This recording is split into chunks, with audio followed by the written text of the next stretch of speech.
Olá, galera do Nononê, beleza? Tranquilo?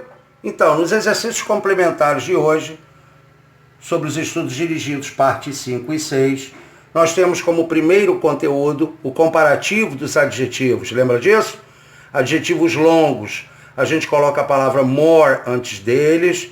Nos adjetivos curtos, a gente coloca o ER ao final deles, respeitadas as regras desse ER, claro. E aí, basta que vocês observem quais são os adjetivos aqui para cada frase e aplicar ali a forma correta para eles em relação ao comparativo. Legal? Fácil, né? No exercício número 2, a gente vai trabalhar os modal verbs can ou may. E aí é que está, né? Antes de eu dar o exemplo aqui da letra A, vamos a algumas considerações importantes. Onde can e may se igualam? Em relação à possibilidade. Possibilidade forte eu uso can. Possibilidade fraca eu uso may. E qual é o outro caso em que eles se igualam também? Né? Permissão. Permissão informal eu uso can. Permissão formal eu uso may.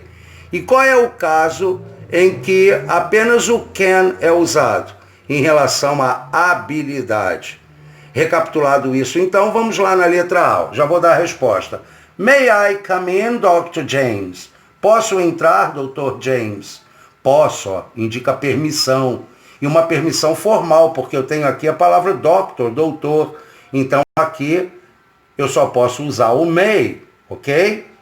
E é essa percepção que vocês terão que ter para as demais sentenças aí. Fácil também, não é difícil não. No exercício número 3, ainda com a ideia dos modais, a gente vai trabalhar o verbo can nas formas afirmativa ou negativa lá, nessa ordem como aparece ali, can ou can't. E aí, claro, depende de vocabulário, percepção e uma situação simples, coerência. Coerência. Como assim coerência, né? Vamos lá. George, já vou dar a resposta.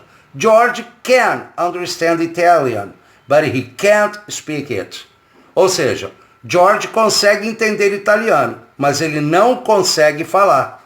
Percebeu? Se eu inverto, a frase não faz sentido. Vamos lá nessa inversão. George can't understand Italian, but he can speak it. Traduzindo, George can't, não consegue. Não consegue o quê? Entender italiano. Mas ele can. Mas ele consegue falar. Peraí, se ele não entende, como é que ele fala? Então, aqui, né, a coerência é can e can't por essa razão. Então, mais uma vez, é essa percepção que vocês terão que ter aí para as demais, ok? No exercício número 4, a explicação é a mesma do exercício 3. Só que no exercício 4, a gente vai trabalhar o may ou o may not. Ou seja, você está confrontando o may com ele mesmo. Ora positivo, may, ora negativo, may not. E como eu disse, com a mesma ideia do exercício 3, ok? A chamada coerência, né? Beleza, no exercício número 5, né, ele pede para que você forme perguntas com o can, usando as informações entre parênteses. Então, por exemplo, é dada a informação sobre alguém e você vai fazer uma pergunta. Como assim, né? Vamos lá. Ó. Sophie is 1 year old. Sophie tem 1 ano de idade. Beleza. Eu vou fazer a pergunta com can. Então, can e usar o que está no parênteses, né? Então, can she talk? Ela consegue falar? Vamos de novo. Sophie is 1 year old. Sophie tem 1 ano de idade. Can she talk? Ela consegue falar? O que foi feito? Eu fiz uma pergunta com o can, como o exercício pede, e usando também as informações entre parênteses. Fácil, né? Então vocês irão fazer a mesma coisa em relação às demais frases.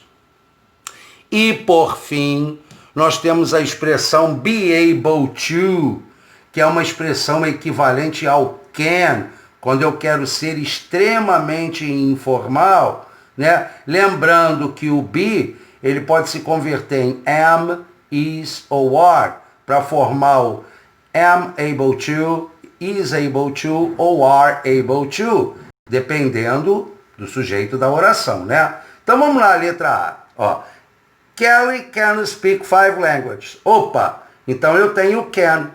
Qual é a expressão que substitui o can? O be able to. Então como é que eu vou reescrever essa frase de forma diferente, obtendo a mesma ideia? Fácil. Eu vou trocar o can pela expressão. Então Kelly, como é she, né? Porque é feminino, então Kelly is able to speak 5 languages. Então, no lugar do be aqui, eu vou ter o is, por causa de Kelly. Estão conseguindo entender? Kelly can speak 5 languages. Qual é a outra forma? Kelly is able to speak 5 languages. E aí, para resumir, onde tiver o can, você troca pela expressão. Em contrapartida, onde já tiver a expressão, você troca pelo can. Fácil, né? É um pelo outro. Beleza, gente? Espero mais uma vez ter ajudado vocês, né? E desejo a vocês um excelente final de semana, um grande abraço e fui!